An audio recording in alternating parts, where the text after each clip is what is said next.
সুপ্রভাত সবাইকে। তা বলো, সকলে এই 4 দিনের ছুটি কেমন কাটালে? আমার তো হিসেব করে করেই কেটে গেল মহারাজ। বাবা বাবা বাবা, তা খুব খরচ করে ফেলেছো বুঝি? আমার তো মোহর গুনে গুনেই কেটে গেল মহারাজ। তোমার তো অগুন্তি মোহর, সেক্ষেত্রে গুনতে তো হবেই। আমি মেয়ের বাড়ি গিয়েছিলাম মহারাজ। হ্যাঁ, ছুটিতে একটু না ঘুরতে গেলে হয়? আমি বাড়িতেই ছিলাম, খেয়েছিও কম, যাতে খরচ বেশি না হয় আমার সঞ্চিত ধন। হ্যাঁ, বেশি খেয়ে মোহর সব না উড়িয়ে দেওয়াই ভালো। যাই হোক, তাহলে দেখছি এই 4 দিন তোমরা সবাই খুব ভালোই কাটিয়েছো। হ্যাঁ, না মহারাজ, আমরা এই 4 দিনের ছুটি কেউ খুব ভালো করে কাটাই। মানে এই যে তুমি মেয়ের বাড়ি গিয়েছিলে, বৈদ্য এই ছুটিতে এত জিনিস কিনেছে যে হিসেব করেই কাটিয়েছে। সভাকবি বাড়িতে ছিল কিন্তু কম খেয়েছে, আর মন্ত্রী অগুন্তি মোহর গুনেছে। তাহলে সবাই তো মনের সুখে যে যার কাজ করেছে। মহারাজ, অনেক সময় মুখে শুনে যা ভাবা হয় তা ঠিক হয় না মহারাজ। আমি মেয়ের বাড়ি গিয়েছিলাম কিছু আনাজপত্র আনতে, যাতে বেশ কিছু মাস আমার বাজার করতে না হয়, কারণ এখন বাজারে জিনিসপত্রের যা আকাশ ছোঁয়া দাম মহারাজ। আমিও এই কদিনের ছুটিতে প্রচুর জিনিস কিনে তার দাম হিসেব করতে বসিনি মহারাজ। আমি হিসেব করছিলাম বেতন পেয়ে কোন খাতে কতটা খরচ কমিয়ে গোটা মাস জীবন ধারণ করতে পারবো। আমিও যাতে বেশি না খেয়ে তাড়াতাড়ি আনাজপাতি শেষ করে ফেলি, সেই জন্যই কম কম খাচ্ছিলাম। এরকমের কারণটা কি বুঝতে পারছি না তো। তোমরা তো সবাই যথেষ্ট পরিমাণে বেতন পাও, তাহলে আগে মহারাজ, অপরাধ নেবেন না। আপনার এই বেতনে এখনকার যে পরিস্থিতি, তাতে আমাদের মাস চালানো খুব দুষ্কর হয়ে যাচ্ছে। মহারাজ, আপনি বেতনের দিকটা একটু ভাবলে ভালো হয়। বেতনের দিকটা ভেবে দেখবো মানে কি বলতে চাইছো? বেতন বাড়ান মহারাজ, বেতন বাড়ান। অসম্ভব, অসম্ভব। এই তো বিগত 4 মাস আগে বেতন বাড়িয়েছি। তোমরা সবার কাজের পাশাপাশি উপরি আয়ের ব্যবস্থা করো। উপরি আয়? মহারাজ, মাথা ঠান্ডা করুন। একটু ভাবুন মহারাজ, একটু ভাবুন। আমি তোমাদের কথা অনেক ভেবেছি, এবার তোমরাও আমার কথা একটু ভাবো। আমি বেতন বাড়াতে পারছি না, আর আজকের মতো এখানেই সভা শেষ করছি। তোমরা সবাই এসো। বেতন বাড়ানোর কথা বলতেই সবার কাজ শেষ করে দিলেন, এ আবার কেমন ব্যবহার?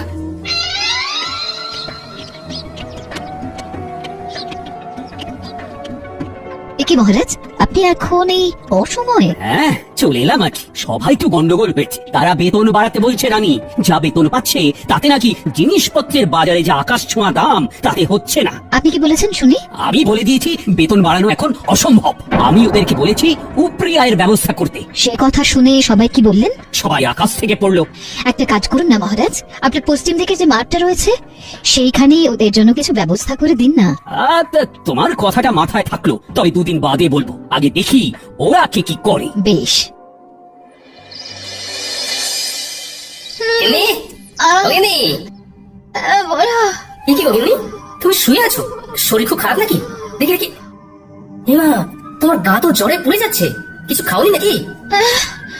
আমি উঠতে পারছি না। আজকে রান্নাটা যে কি করে করবো বুঝতে পারছি না গো। হ্যাঁ, রান্না নিয়ে কিছু ভেবো না, আমি করে নিচ্ছি। তুমি শুধু চুপটি করে শুয়ে থাকো দেখি। না, সে কি করে হয়? তোমার এসব রাধা বাড়া অভ্যেস নেই। আরে তোমারও কি জন্ম থেকেই স্বামীর সাথে ঘর করার অভ্যেস ছিল? হ্যাঁ, সেই তো আমার সাথে বিয়ের পরে অভ্যেসটা হয়েছে। আমার কথা আলাদা, আমি মেয়ে মানুষ। বারে বা, বেটা ছেলে বলে কি রান্নার অভ্যেস তা আবার কদিনের জন্য হবে না? এইসব একদম বাজে কথা গিন্নি। তাও আমার খারাপ লাগবে। তুমি এখন খাও তো গিন্নি। শোনো, আমি এই কদিন রাঁধবো, আর তুমি শুধু গ্যাট হয়ে খাটের উপর বসে খাবে, বিশ্রাম নেবে। তুমি শুধু আমি রান্নাটা কেমন করি সেটা দেখো।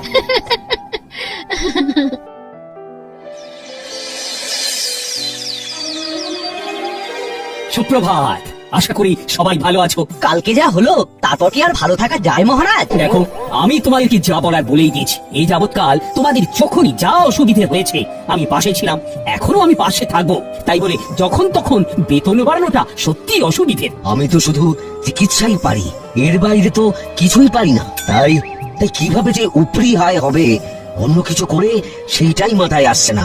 মহারাজ যদি একটু উপায় বলে দেন। সেই আমাকেই উপায় বলতে হবে? আচ্ছা, দেখছি।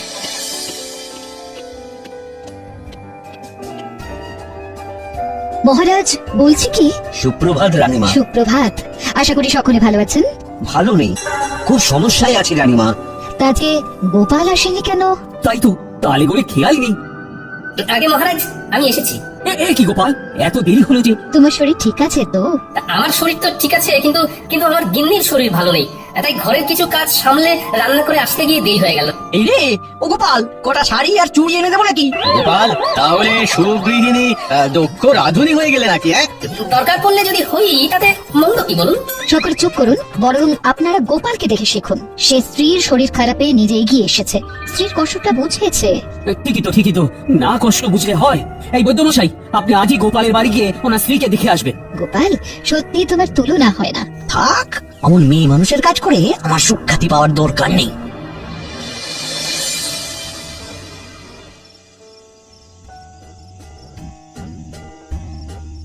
কি ব্যাপার রানী, এমন উদাস ভাবে বারান্দায় দাঁড়িয়ে? ভাবছি গোপাল গিন্নির কত ভাগ্য ভালো। কেন? এই যে সে এমন এক স্বামী পেয়েছে যে তার সব দুঃখ কষ্ট বোঝে। ও, আর তোমার স্বামী বুঝি সেটা বোঝে না?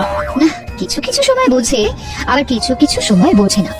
আচ্ছা, বুঝেছি। তোমার মন পেতে গেলে আমায় তাহলে একদিন লুকিয়ে লুকিয়ে ঠাকুরদের সরিয়ে তোমাকে রেঁধে খাওয়াতে হবে, তাই তো? আপনি রাঁধতে পারবেন? কি জানি, তবে চেষ্টা করে দেখতে পারি। আমার মনে হয় আপনি আর আপনার সভাসদেরা, মানে গোপাল বাদে কেউ রাঁধতে পারবেন না। এত বড় অপবাদ দিও না রানী। গোপাল ছাড়াও আর বাকিদের ভিতরে কেউ না কেউ নিশ্চয়ই রাঁধতে পারে। বলছেন? আচ্ছা, একটা কাজ করলে কেমন হয়? কাজ? কি কাজ?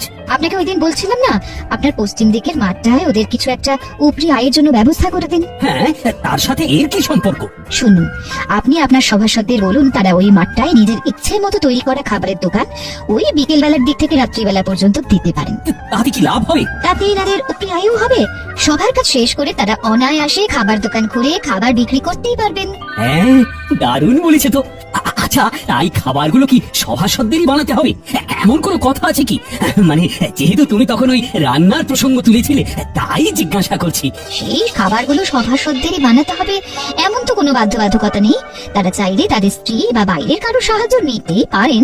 তবে যারা নিজের হাতে খাবার বানিয়ে বিক্রি করবেন তাদেরকে পুরস্কার হিসেবে 2 থলি করে মোহর দেওয়া হবে। রানী, তোমার প্রস্তাবটাকে আরেকটু পরিবর্তন করে দিই। সভাসদের এমন বলি, বেশ কিছুদিন ব্যাপী পশ্চিম দিকের বড় মাঠটায় একটা ভোজন মেলার আয়োজন করতে চাই। তাই আমার ইচ্ছে, আমার সভাসদেরা এই ভোজন মেলায় হরেক রকম খাবারের পসরা নিয়ে খাবারের দোকান দিক। তার মধ্যে যে সভাসদেরা নিজের হাতে রান্না করবে তারা প্রত্যেকে পুরস্কার বাবদ 2 থলি করে মোহর পাবে, এবং যে সভাসদের খাবারের দোকানে সব থেকে বেশি বিক্রি হবে সে পুরস্কার স্বরূপ 5000টা মোহর পুরস্কার পাবে। অতীব উত্তম।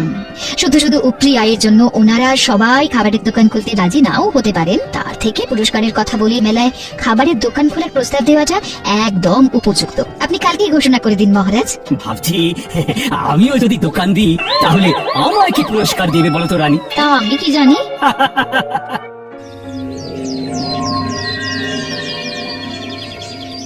হ্যাঁ, তোমাদের সকলকে আজ একটু তাড়াতাড়ি ডাকার পিছনে আমার একটা বিশেষ উদ্দেশ্য আছে। কি উদ্দেশ্য মহারাজ? আমি তোমাদের সকলের উপরি আয়ের জন্য একটা পদ ভেবেছি। বাহ বাহ বাহ! কি উপায় আপনি ভেবেছেন মহারাজ? আমি আমার পশ্চিমের মাঠটায় একটা ভোজন মেলার আয়োজন করতে চাই। সে অতীব ভালো, কিন্তু মেলায় গেলে তো খাবার কিনতেই প্রচুর খরচ হয়ে যাবে। তাহলে এভাবে আমাদের উপরি আয় হবে কি করে মহারাজ? নিজের দোকান থেকে খেলে ব্যয় হবে না মন্ত্রী। নিজের দোকান মানে? আপনি কি ওই মেলায় আমাদের দোকান দিতে বলছেন মহারাজ? একদম ঠিক। আমি চাই পশ্চিমের মাঠে আয়োজিত সারা কৃষ্ণনগর ব্যাপী ভোজন মেলায় সাধারণ প্রজাদের পাশাপাশি আমার সভাসদেরাও খাবারের দোকান দিক। দোকান দিলে উপরে আয় হবে বটে, কিন্তু দাঁড়াও, আমার ঘোষণা এখনো শেষ হয়নি। আমি ঠিক করেছি আমার সভাসদদের ভিতরে যারা নিজেরা হাতে করে খাবার বানিয়ে বিক্রি করবে তারা প্রত্যেকে 2 থলি করে মোহর আমার তরফ থেকে পুরস্কার পাবে। আহা, দাঁড়াও, এখনো তো কথা শেষ হয়নি। আর যে সভাসদের দোকানে সব থেকে বেশি বিক্রি হবে সে আমার তরফ থেকে পুরস্কার বাবদ 5000 মোহর পাবে। তার মানে খাবার বেশি বিক্রি করতে পারলে 5000 মোহর পুরস্কার, আর নিজের হাতে খাবার বানাতে পারলে 2 থলি মোহর পুরস্কার। আবার নিজে খাবার না বানাতে পারলেও অন্য কারুর সাহায্য নিয়ে উপরি আয়ের জন্য দোকান দেওয়া যাবে, তাই তো মহারাজ? একদম একদম, এই মেলা প্রায় মাসখানেক চলবে। তাহলে তোমরা কি ভাবছো, মানে আমার প্রস্তাবে কি রাজি হবে? আমি রাজি মহারাজ। আমি দোকান দিতে রাজি, যদি হেরেও যাই বাজি। আমিও রাজি। আমিও দোকান দেবো। মহারাজ, দোকান না দিয়ে সবার দোকানের খাবার চেখে দেখার জন্য কোনো পুরস্কার নেই না? মন্ত্রী, মানে মহারাজ, আমিও সবার মতো দোকান দেবো তাহলে। বেশ, তাহলে সবাই প্রস্তুত হয়ে নাও। দিন সাতেকের পরেই শুরু হবে ভোজন মেলা। ও হ্যাঁ, মনে আছে তো সবার, কালকে আমার এই ছুটির দিন, রাজসভা বন্ধ। হ্যাঁ মহারাজ।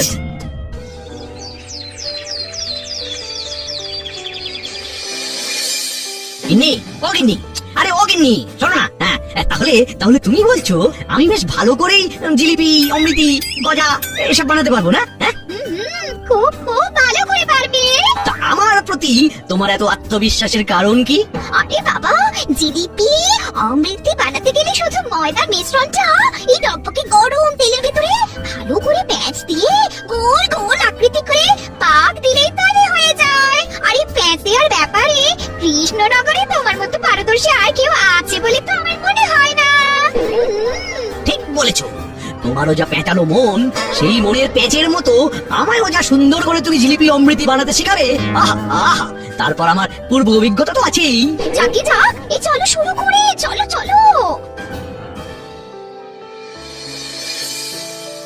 বলি ও গোপাল, আমার দ্বারা এসব হবে না, আমি আগে কখনো রান্না করিনি। হবে না মানে সব হবে। তুমি নিজে না একজন বিজ্ঞানী, তুমি এরকম করলে হবে? চেষ্টা করলে সব হয় বন্ধু। আগে গোল গোল লুচি বানাতে শিখতে হবে, তারপর আলুর দম। গিন্নি থেকে সব জেনে এসেছি। এর থেকে সূত্র বা কোনো যন্ত্র আবিষ্কার করা অনেক সহজ। মেলা বেলা হয়ে যাচ্ছে বন্ধু। ইস, এরকম যদি কোনো যন্ত্র থাকতো যার দ্বারা আপনা আপনি খাবার হয়ে যেত। আগে লুচি আলুর দমটা শেখো, তারপর তুমি ওরকম যন্ত্র আবিষ্কার করো। এমন না, মানে কোনো ইয়ে টিয়ে নয়, চুপচাপ কাজে নামো। তুমি তো জানোই আমি ছাড়ার পাত্র নই।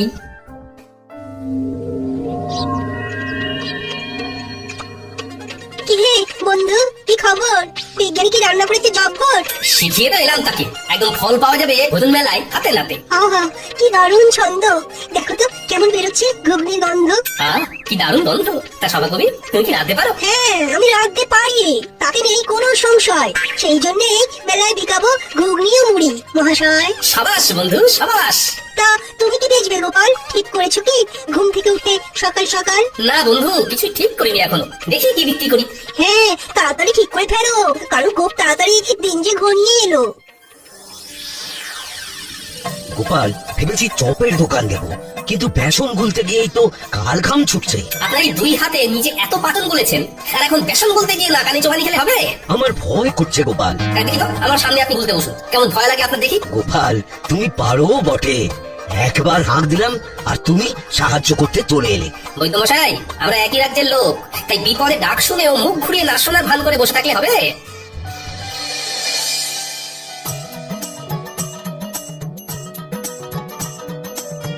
হ্যাঁ গো, এলে? হ্যাঁ হ্যাঁ, মোটামুটি সবার বাড়ি একবার করে ঢুঁ দিয়ে এলাম, বুঝলেননি? দেখলাম মোটামুটি সবাই একদম জোর কদমে রান্নার প্রস্তুতি নিচ্ছে। তুমি কি বানাবে কিছু ঠিক করলে? এমনিতে বাড়ির রান্না তো বেশ ভালোই করছো। সেটাই তো এখনো ঠিক করে উঠতে পারিনি। সবাই মোটামুটি সেই গতে ধরা রান্নাই করছে। না, আমায় একটু অন্যরকম কিছু ভাবতে হবে।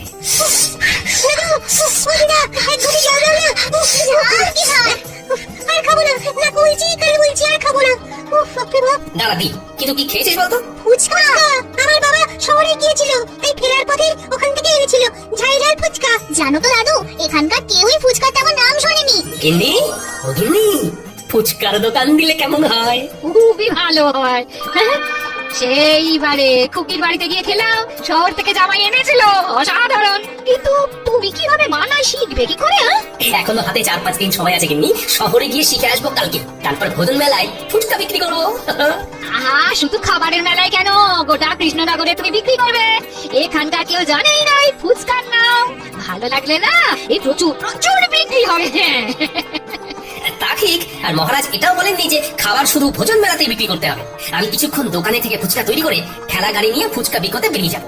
তারপর তুমি আর ন্যাপলা পুটি গুলটে দোকান সামলাবে। দাদু, তুমি চিন্তা করো না, আমরা সব সামলে দেবো। দারুণ দারুণ জিনিস খাওয়ালে গোপাল। অপূর্ব স্বাদ। পুরটা খাসাও মেখেছো গোপাল। শুভেচ্ছা বন্ধু, একদম অন্য ধরনের জিনিস খাওয়ানোর জন্য। আর অসংখ্য ধন্যবাদ আমাকে লুচি আলুর দম শিখিয়ে দেওয়ার জন্য। আরে ধুর, কি যে বলো, তা বিক্রি কেমন হচ্ছে? আমার দোকানেও মন্দ নয়। আমার দোকানেও তোমার কল্যাণে বেশ ভালোই বিক্রি হচ্ছে। বাহ, শুনে ভালো লাগলো। হ্যাঁ গো, আর দেরি করো না, ফুচকার ঠেলাটা নিয়ে গুলটিকে সঙ্গে করে নিয়ে রওনা দাও, আমরা দোকান সামলে নিচ্ছি। হ্যাঁ ঠিক বলেছো গিন্নি। এই গুলটে, চল চল চল। ফুচকা ফুচকা দিবে গো, ফুচকা ভোজন মেলায় গোপালের বিখ্যাত ফুচকা। এক মোহরে 7টা, খেয়ে যাও এক মোহরে 7টা। ফুচকাটা আবার কি? আমি বুঝেছি ফুচকা কি, তাও আমার খাবারের মেলায় গোপালের বিখ্যাত ফুচকা। চল চল চল, খেয়ে দেখবি, চল বাকি দুটো ডাক। একটু ভালো খেতে আরো দি আমায় ফুচকা দি। দারুন, মন বলছে এই এক থালা গাড়ি ফুচকা না নিমেষেই শেষ হয়ে যাবে। দেখে নিও দারুন, তুমি হবে সেরা বিক্রেতা। দূর পাগলা, সেরা বিক্রেতা না, সর্বোচ্চ বিক্রেতা। দুটো একসাথে বললো কিন্তু মন্দ লাগবে না।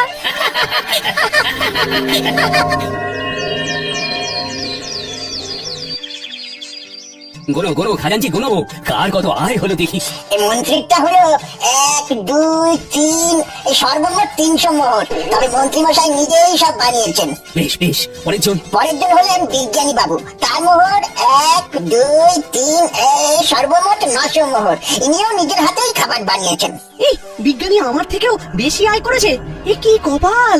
হ্যাঁ, এরপর সভাকবি, ওনার মোহরের সংখ্যা হলো 1 2 3, এবারে সব মিলিয়ে 850 মহারাজ।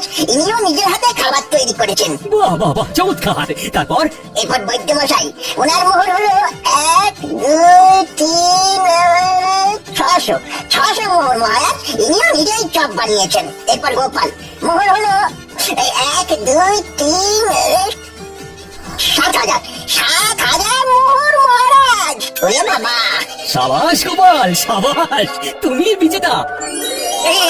এই ফলাফল মানি না, কারণ গোপাল শুধু ভোজন মেলায় নয়, সারা গ্রাম সারা রাজ্য ফুচকা বিক্রি করেছে। মন্ত্রী মশাই, মহারাজ শুধু বলেছিলেন ভোজন মেলায় খাবারের দোকান দিতে। উনি এর পাশাপাশি এরকম কিছু বলেননি যে সেই খাবার কেবলমাত্র ওই মেলা ছাড়া মেলার বাইরে কোনোভাবেই বিক্রি করা যাবে না। তাই আমি আমার ফুচকার বিক্রি বাড়ানোর জন্য মেলা ছাড়াও মেলার বাইরে এই রাজ্যের অন্যান্য গ্রামেও বিক্রি করেছি। সুতরাং আমি জানি আমি কোনো অন্যায় বা অসততার কাজ করি। আমি গোপালের এই যুক্তিকে খণ্ডাতে পারবো না, কারণ গোপাল একদম অকাট্য যুক্তি দিয়েছে। ধন্যবাদ ধন্যবাদ গোপাল, তুমি আরেকবার আমাদের চোখ খুলে দেখিয়ে দিয়েছো যে কিভাবে সততার সাথে পরিশ্রম করে নিজের আয় বাড়ানো যায়, কিভাবে বুদ্ধি খাটিয়ে কোনো নতুন জিনিসকে সবার সামনে তুলে ধরা যায়। সেই জন্যই তো গোপাল আমাদের সবার থেকে আলাদা। নাও আনো এবার পুরস্কারটা, তার সাথে সবাই মিলে বলো গোপাল আমাদের সেরা, তাই ধন্য হয়েছি মোরা। গোপাল আমাদের সেরা, তাই ধন্য হয়েছি মোরা।